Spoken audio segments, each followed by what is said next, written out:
Whakaalawhalahi atu, hanei hado tolo tau wala tala tutupu ke lata ia mui pō nei. Whakamua kua liu malikisi hake e tau numela he tau tangata ko maua he ngangao ko visi mai he tutoanga he maam he ahuni elfi. Koe walung fuluma hiva e tau tangata ko maua he ngangao, toko ua fuluma walu e tau tangata fōu, mai toko walu i lau tolu kua malolo mai. Koe e la ia kua toko longa pihi nei e tau numela he tahe aho, tali mai he hoko mai e moko ke he motu e mahina masi he tau nei. Mai longa BCA News, koe malikisi e tau numela nei, puna mai ha koe tau toloanga tangata e whahi tau pui kua mole. Koe koli he tau whanau he wahanga hong fulumatolu ke he whale tali whenonga sini ki matawai he pō flaele, mo e toloanga he matakaunga hua hila he pō tuloto, mo e aho tufa pale pale he ango tukolunga he aho lotu whahi tau kua mole. Ko lau tolu ko maua e tau tohi hātaki mai he whahi malolo seno kua lata ke muitua ke he tau hātaki anga nei moena nofu pui pui. Ka iloa e BCN News nā kai muitua whalu tangata ke he tau tohi health orders nei. Kua uatu e ka venga e whahi malolo seno ha kua nā kai muitua e tau tangata moena nofu pui pui. Ko mga hone kua oli atu e whahi malolo seno ke tau tangata kua iloa ke kua maua he ngangao ko visi hong fuluma hiva si whakailoa atu ke he whahi pui pui ngangao moena nofu pui pui. Koe whahi tapu ka mole ne talahau mai e taki uru whakatonu ko Gaylene Tasmania, toko ngā hoa i tō tangata ngahua he whahi malolo seno ke tutuli ki a lau tolu ne nā kai muitua ke he tau hātakianga. Koe aho whalai le fōki he whahi tapu e ka mole ne he hoko mai, taha matakau mai he matakau Pacifica Medical Association he motu ko New Zealandi, ke langomatai e whahi malolo seno ke tau ngāho nei toko lima lau tolu katoa, koe tau e ke kāwho mo i tau nosi. Mai longa BCN News taha whono he komisi ngahua he whakatu whono mai ngā ngāo ko visi hong fulmahiva ne whakahoko ai he maam he aho nei kua manaki a lau tolu ke whai whakailoanga ke he whalo tau hiki anga fōu kua manaki ke whakangahua ai he tau mga aho nei ha koe tau numela i a lau tolu e tau tangata he motu ne ko pikisia ke ngā ngāo hane malikisi haki ki lunga. Ha kua nā kai whakahoko e whono kua whakatoka he whainga hua papiliki mo e tau matakau takitaki maanga ke lata mo e tau mga hala tua whā. Kua hoko tau tūlu ki ai, kai pihe mai e ulu whakatonu ko Clinton Chapman, pesi ni he nā kai whakahoko e whono ha koe tau numela tangata ko lauia ke ngā ngāo ko visi e tau mga honei, kai mahuinga ke whai iloanga e tau takitaki maanga mo i tau tangata he motu ke he tau whakatokaanga. Tunga nene mai he waha, koe ngā hua o roa mai whahe leo leo, Disaster Management Council, pihe ni mo e whahe transport, ka koto mena lahi ni koe i tau maweheanga ka amamana ki ang, pre-cyclone, koe ngoi tau mena ka tausi ka eko atoe a wha, mo e tau mena ka tausi ka mori a wha fuki. Hai e tau lanu hane e tau parana teki tō ta. Hai ni wharu Village Council ni tausi la tulu tau cyclone plans ka i la usi mitaki. So ke whaonga na matulu ka ke he ha matulu a peren ne tausi ke lata mai whakatufon. So tola mata ianga, tunga e whahe leo, ho roa matulu ke le wiki tau poratu, ka eko a veri hifa ta hakau. So ke mena hia ne whai whae matulu tau hala he tau mga hala e kua mori. Longa e tō akau e tō hala loto, tō ngi liko mo la kepa. Ni lalahi maha ki e ni tū mai tua e tō kala hala, wha mokuru mai ngai ni ke poratu. Si ole ke tō Village Council le matolu na whai chainsaw fuki lo tolu ni whai moa, ke lata mai tō Village Council ke la matai o loa mo matolu, mo e whaenga hua. Tōko ua matolu a tangata ne stand-by ke lata mai mga hala ni, si ka matutaki mai tō utawhanu e tō numela, tō tangata hua, na kai ni koe whahi si voro, pia ni ke whai vai mo e whai hila. Koe whahila, koe lewe ki anga pui pui he whahila, monuina te tūru haka osi tua e tō kawehila te tūru tuku hifu, ki laure whanua he tō mga ala kue ko mare. Ka ipi he koa na kai mai ke hila ke tāmasi, ka hoko ni taha mena ka tūpu po ke malone tō transformer he tō maanga, mua te fuki tō solar panel, ne tō se tō solar farm, ka eke ko malone, tō whainga hua e kau ke tau sikei. Ka maho nei tō kikisi ki ai, tō hoka mga hala ke tō e wha. Nā kai ka toa fōki e tō kolon generators ke he tau mga aho nei ke whalua tō whahinga hua, ke tali atua ke he tau mga aho ka tāmasi whakaofu e hila, po ke ka lekua ha koe tau matangi a whā. Kai hane whahinga hua ki ai e whahe papili ke tala hau mai a Chapman. Ko tāngau e ha matoro he wahatapu nei.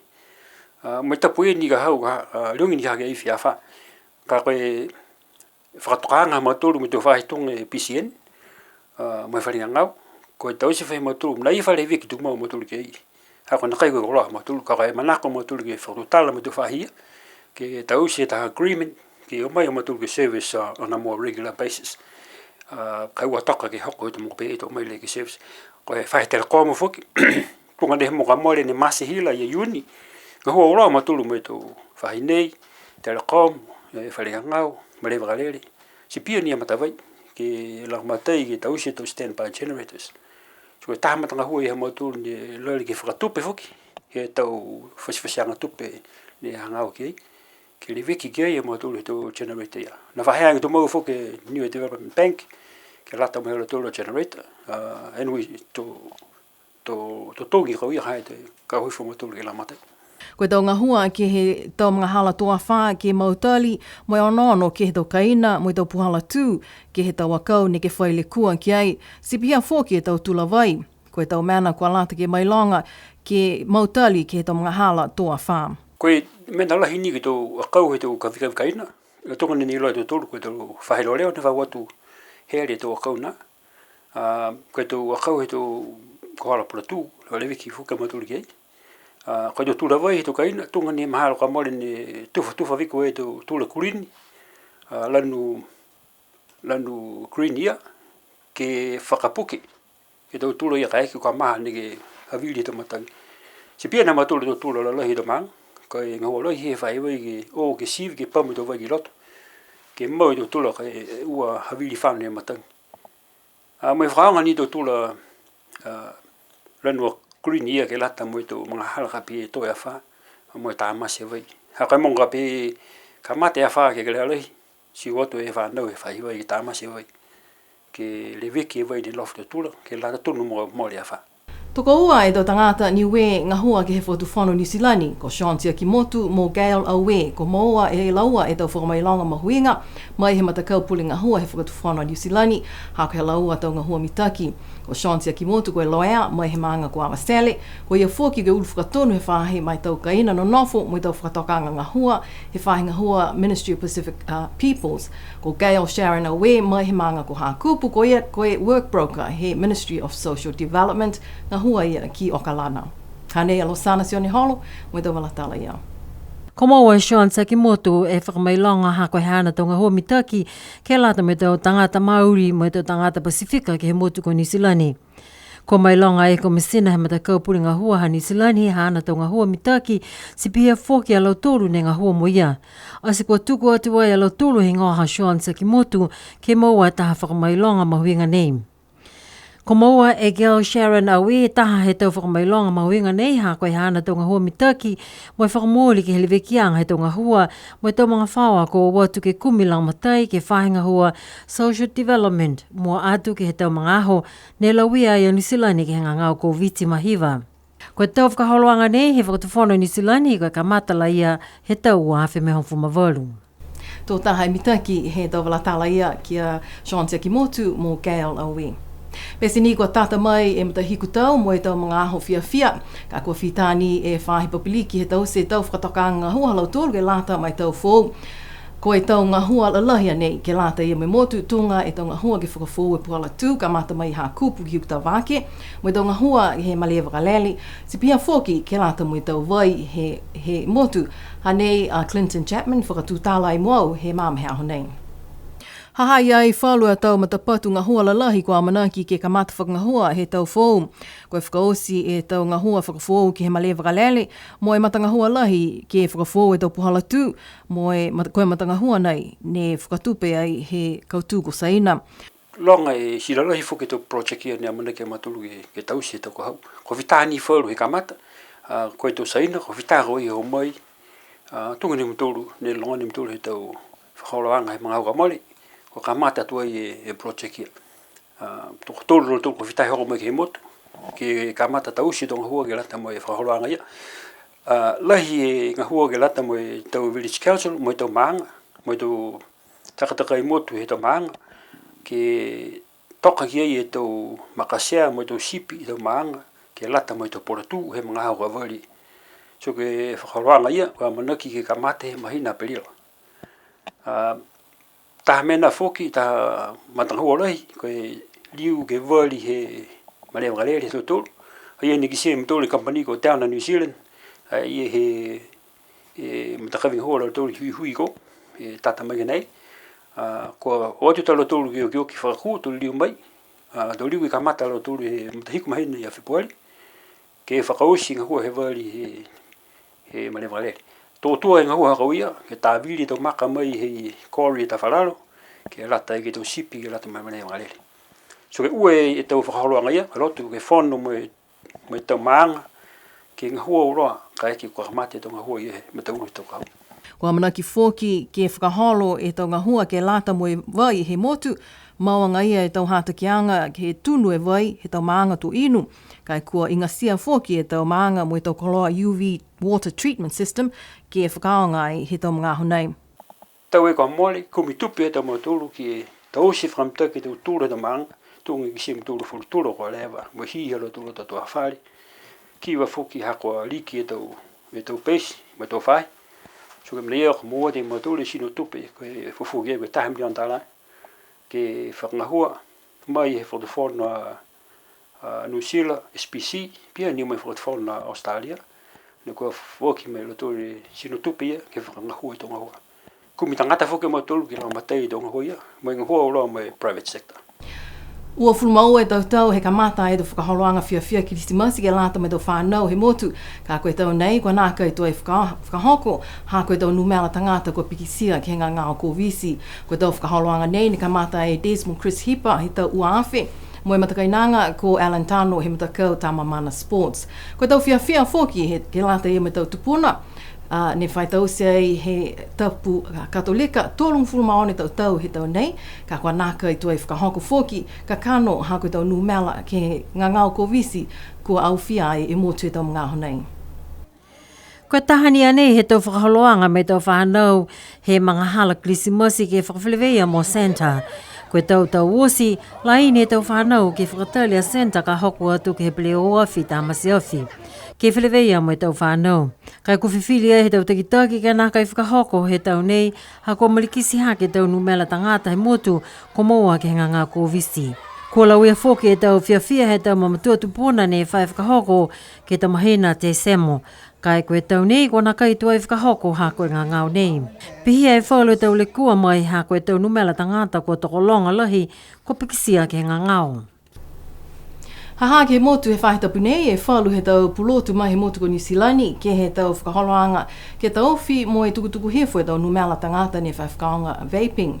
Ko whakatutala ai mo Edward Cowley, Dr. Tautolo, si pia mo Stephanie Eric ki he pungipungi māme hao nei, hanga uia ke tau lekua ko kisia ha koe vaping.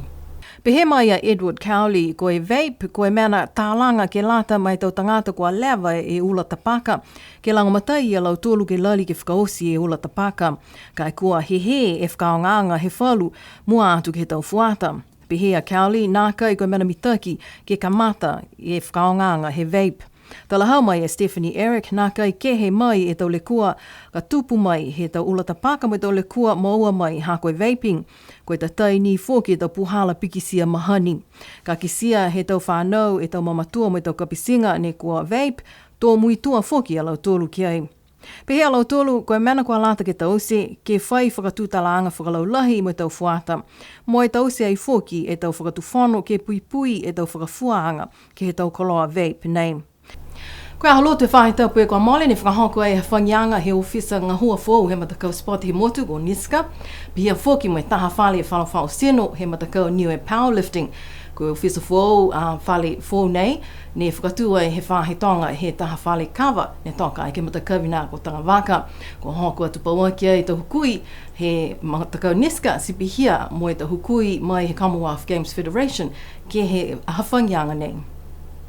Ko whalataha atu e takitaki ha Niska ko Maru Tālangi, pihia mai tau ofisa mai he Commonwealth Games Federation ko Hugh Graham mo Richard de Groin, neo mai pawaki ke lata mai tau seanga nei, si pihia whoki mo ko misi he Niue powerlifting ne takitaki ai e Tony Edwards, ki sia ai whoki ki ai e tau mga whao mai tau kapisinga, ne kua whalataha atu ai kai nā kai ki sia e tau tangata pili sipote pokolau tolu e tau tangata langa ki mamafa.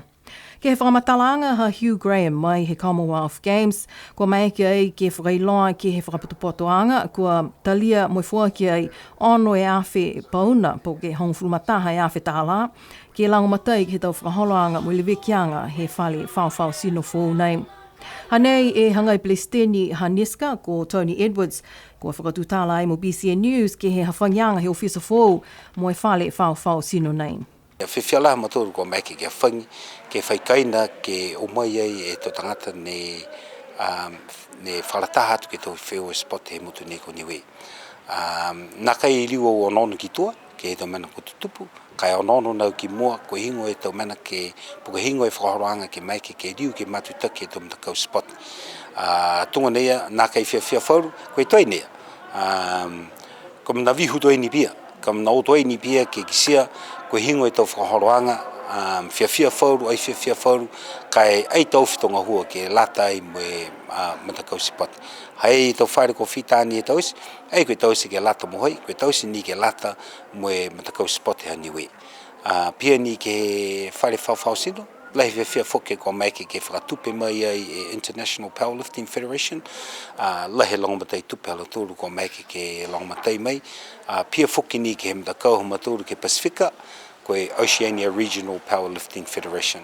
Ko lo tōru whoki na kua lahe langamatei ke moa e tau tupe, ke whakatupea ke to koloa nuko tuko e maturi ki loto he whare nei. Si koe whare nei kua whangi atu ke latai mo e taumtakau usi. Nā kai ni ke latai mo e hamatolo amatakau koe Niue Powerlifting, kai mai ke maturu ke whangi atu ke latai mo lo tōru ni kua nonofo e ke whauri tau whio e spoti whuki. Pia whuki ni ke taumtakau ne nā kai matutaki ke tau spot, kai manako ke whau, hei e whaere kua a whange e maturu ke latai mo lo tōru ia. Si whia whuka maturu ke Commonwealth, hako mai ke whuka lo tōru ke whakatupi. Ke laumatai ke hata tōru ato tangata ke mutu nei ko Niue. Si nā kai tauwhi maturu po ke pā ke hata tangata, kai ore maturu ke umai ke whakaonga au loa, mo e whia ke mai ke alo tōru ke moua e kauwharataha ke whare nei koa whitani a whange mamehane. Koe taunga hua ke ta mai e do koloa ki he motu nā kai ke tonga hua muka hang ke lea fōki ngā hua. Kua ki sia tū mau ke tau ngā hoka hoko mai e wakatonga. Tau whakaholoanga he tau whahinga hua outside services he whakatu whanu. Ngā hua au loa me e sini ha Matsons ko Frank Mokoia and Sons ke ta mai e do koloa ki he motu. Koe tau nei, ono seo hivung fuluma 5 e tau pōha koloa mo e tau pili wafi ko hoko mai e ki he motu. Hanei alo sana te o ni holo, me tau tala ia. Langa whumawhai hoko mai e wakatonga lau koloa ki he motu he tau nei, mo e ta mai e taha seau whitung whumaua e tau pili wafi. Taha seau on whumalima e tau puha koloa, tōlung whumawhitu e tau puha whilisa, mo e tōlu seau ua whumataha e tau koloa dry goods, he taha ke mai ki he motu he tau nei. Kamata mahina e nuali ke mahina nei ha te semom. Mai he tau pili wafi, hon whumaono e tau wafi mamafa, tunga e tau excavators, loaders, mo e tau masini tā vili maka. Lia mai tu laki lalahi mo e taha e pasi kua ta mai foki he tau nei. Koe mahina hei ulai ne longala he tau koloa ni hoko mai ke motu, he ua e wakatonga, koe taha e seo me hong whumawhitu e puha koloa mo e tau pili wafi.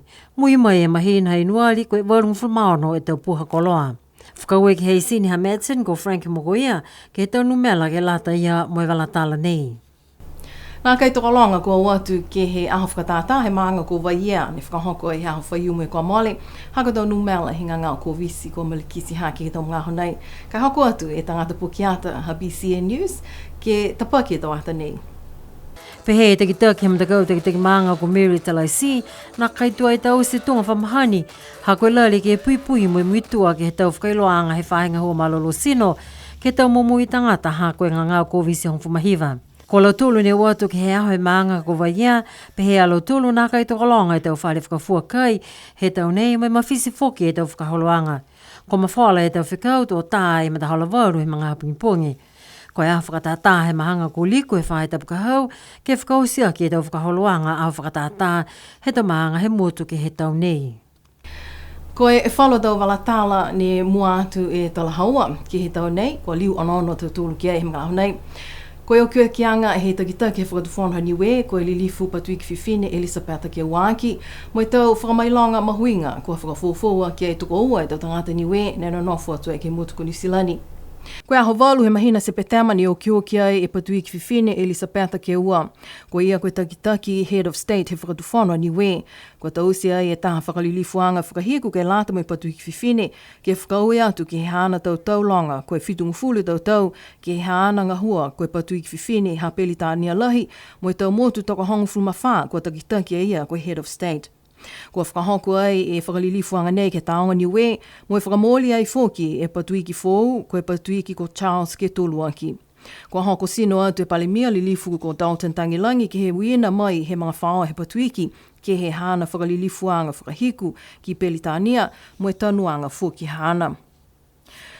Ko e whaulu tāla mahuinga fōki hanga ao ki he tau tangata Niue ne no nofo atu ki he mōtuko New Zealand. Ko mahina uni he tau nei ki he tau whakameilonga ke he aho whanau he patui ki whiwhine ko Elisabetha ke ua kua whakailoa ai fōki e hingoa he ke kāwho Colin tuku i tonga. Ko e kia ia mō Sir Colin tuku i tonga. Ko ia koe tangata Niue ke tolua ki ni ko maua e fō mahuinga nei. Ko laua whakamua koe tau palemia ko Sir Robert Rex mō Sir Toke Tālangi. Koe tahania nei he tau fōfōu kua nākai tokolonga kua hoku ki ai. Koe taha whakamailonga mahuinga fōki ko maua ai he taha tamafuata humomi ko Dukin Holo Tūtaki Toa Williams. Ko ia e tangata Niue whakamua ke maua e taha pine mai he tau wheua Commonwealth Games. Ko maua ia e pine apakula ke wheua humomi. Ko wina atu paua ki he whakatuwhanua ia ke hoko mai he mahina o ke topa ke whakamruina ki a ia mo fuaki atu fōki e whakalofa he whakatuwhanua ke lata mo fuata nei ko Dukin. Sipihia e whalua tau wala tala ne mua atu ai mahuinga ke he tau nei. Ke whakausia ki e tau wala tala he pūli he pū nei, ko whakailoa mai he ofisa he whakamaukupu he whanau i ke pule, tō whakahoko e whanau whakahiku he tau i ke pule he ahua pungipongi, kai tō nā kai whakapuloa atu ki he leo taongo tunga whamahani. Pihe e whakailoa anga, ko whiwhili ni ke nā kai whakapuloa e whanau anga pungipongi, ha kua nā kai la katoa toa i tō la kau hila fōu ki he poko whanau i ke pule. Ka koe tau mahina e kua mole, tali mai he mahina me, ni ha whangia e whale whanu fōu, ne kua tālanga ai he whahinga hua whakapuloa, koe tau BCN technicians, e tau lākau hila, ke maiki ai ke whakapuloa i tau whanu, mai loanga he tau tangata. Ka e kua whakailoa mai he māmhea aho nei, tō nā kai tau sipihia ke he whanuanga whakahiku, koe whanuanga nei whakaperitania ni whahingoa koe adjournment debate, koe whanuanga ke tuku atu e tau ui whakamnuina he tau lilifu e ke pule, ke mga hala matahiku tau, tō kioki whakaku e whanau ke pule, tō liukamata ke he tau fō. Kua whakailoa ai fōki, koe ua e mata whakatu whanau kua manaki ke tuku atu ke whanau o pungipongi, koe taha hikianga ke he mata whakatu whanau mai tau tangata o atu moi o mai Immigration Act. Sipihia ke he whakamolianga e tau kai tā lofa kua manaki ke whakamangalo ki lotu he whanau ke pule a pungipongi. Sipihia e tau walatala ke lata ia moi pūli he pōnei, koe tau wala tāla whakahiku ke he mga hauniwe ke lata ia mo tau uawhi ua fumaua. Liu matutaki mai he awhiawhi tulotu ke lata ia mo tau wala tāla tutupu whakaperitania. Koe tau wala tāla whahiku ia ke lata ia mo tau nei. Ka mawehe atu he awhiawhi nei. Mbene pō, ngana whaa.